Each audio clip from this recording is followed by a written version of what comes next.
was in my mind. Outside in the night, outside in the day. Looking back on the track, gonna do it my way. Outside in the night, outside in the day. Looking back on the track, gonna do it my way. Looking back.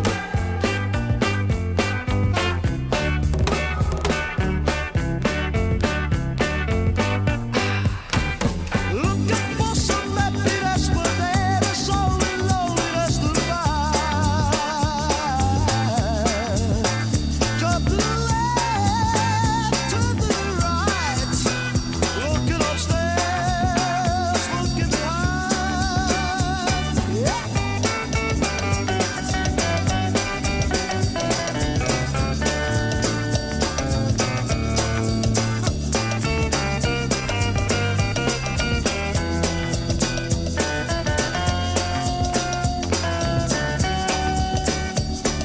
Looking for some happiness, but there is only loneliness to find.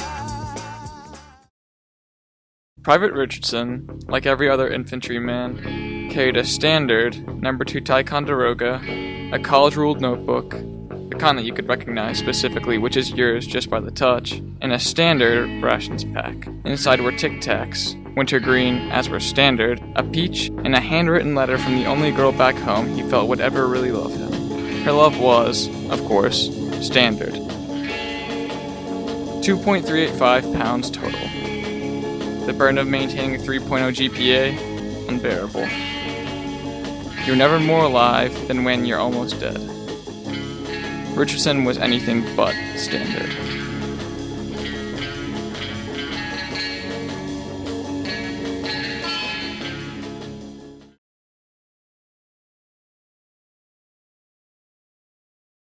Private Matthews carried his periodic table, his Arizona sweet tea which always kept him comfort in times of distress, and a TI-89 calculator, or as he called it, his weapon of math destruction.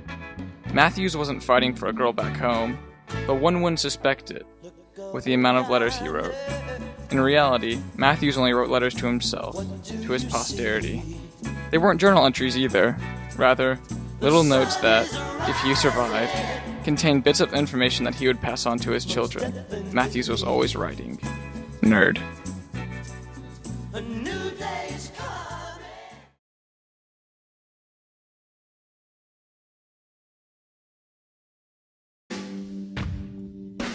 Private Johnson carried his identities in his hands.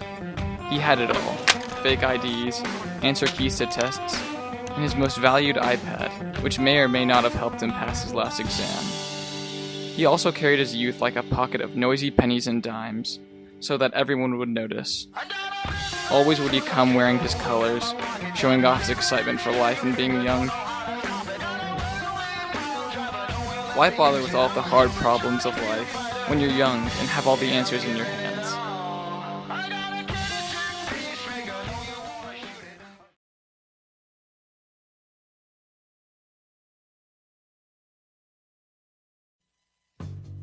Colonel Marks carried shame. After receiving a bolded held back on her first year's report, she developed PTSD, common to the field. Uncommon was its severity. Soon she began carrying a coffee cup, a signal to friends and family of the substance addiction she had developed. The liquid alarm clock was the only thing that kept her sane.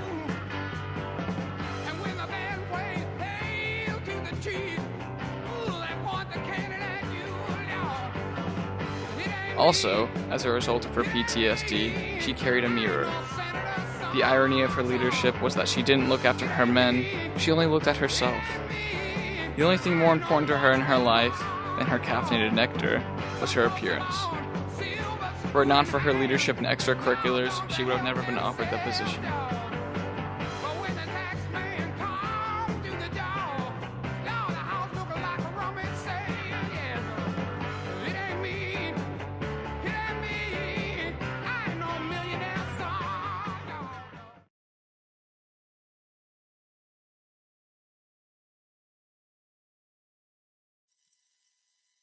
Henry Listle was home at last. He had been away at school long enough and was allowing himself to slowly assimilate into society, into normality. But at this point in his life, what really was normal to Henry? He drove in circles in his father's Ford for hours, but came up only with more questions. 7 times he drove around his hometown in search of the things he knew he may never find. He imagined himself telling his father about how he was almost valedictorian. Almost.